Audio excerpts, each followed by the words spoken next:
जहाँ ज़रूरी हो, जहाँ आवश्यक हो, वहाँ पर ही तोहफे दो। जहाँ ज़रूरत नहीं हो ना, वहाँ भी ज़रूरत से ज़्यादा करने के बदले फिर लोगों के मन में ये बात आती है कि या तो तुम्हारे पास ओहदा अधिक है, धन संपत्ति अधिक है, या फिर उन्हें लगता है कि तुम ये सब दिखावा में कर रहे हो। इसलिए ना मैं तुमसे कहता हूँ कि हर इंसान तुम्हारे प्रेम को ना प्रेम पूर्वक प्राप्त नहीं करता है। तुम तो प्रेम बढ़ा रहे हो, मगर वो कई बार प्रेम की बदले ना तुम्हारी स्थिति, तुम्हारी आर्थिक स्थिति पर सोच विचार करने लगता है।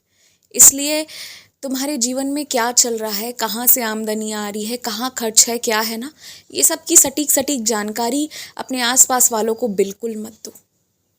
कोई ज़रूरत ही नहीं है देने की, क्योंकि तुम्हारे खर्च या फिर तुम्हारी मेहनत पर किसी का ध्यान नहीं जाएगा, पर तुम्हारी आमदनी पर हर एक इंसान की आंख रहेगी। इसलिए उस चीज़ के मामले में चुप रहना ही बेहतर है। इधर उधर किधर भी रुक कर मत खाओ। जो साफ सुथरी जगह है ना, वहीं पर खाओ।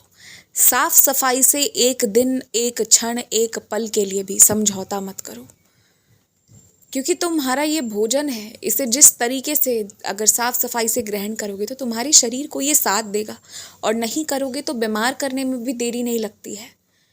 समझो इस बात को। और जब घूमने के लिए जाना तो अच्छी अच्छी तस्वीरें खिंचवाना, और पूरे परिवार की जो तस्वीर होगी ना, जिसमें तुम सारे सदस्य होगे, उसे एक बड़ी सी तस्वीर को बनवाकर अपने घर पर लगा कर रखना। ये सारी चीज़ें हैं, छोटी छोटी चीज़ें हैं, मगर ये तुम्हें खुशी देंगी हमेशा। एक अच्छी याद का तुम्हें हमेशा जिक्र तुम्हारे दिमाग में आएगा जब भी उस तस्वीर को देखोगे। तो अच्छी चीज़ों को, अच्छे लम्हों को ना बार बार जीने में कोई बुराई नहीं है। और तुम्हारे अच्छे शब्दों ने, किसी के लिए बोली गई अच्छी बातों ने उस व्यक्ति को बहुत हिम्मत दिया है, वो भी वैसे वक्त में जब उसे उस चीज़ की बहुत ज़रूरत थी। इसी तरीके से सबका मनोबल बढ़ाते चलो। तुम्हारे मनोबल को बढ़ाने के लिए, तुम्हें उत्साहित रखने के लिए, तुम्हें आशीर्वाद देने के लिए स्वयं मैं बैठा हूँ। मेरी समाधि तुम्हें मेरी उपस्थिति महसूस कराती है। तो मैं ये सोच रहा हूँ कि क्यों ना मेरे ही पूरे उस समाधि का एक बहुत सुंदर सा तस्वीर और स्वरूप तुम्हें भेंट किया जाए, शिरडी से ही वो भी।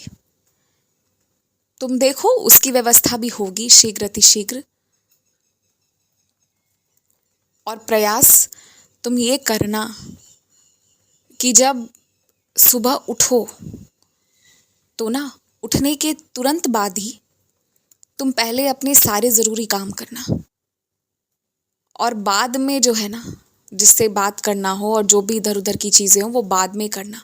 अगर आज से भी 2-2 घंटा ध्यान दोगे ना, तो तुम अपनी परीक्षा में बहुत अच्छे अंक प्राप्त करोगे।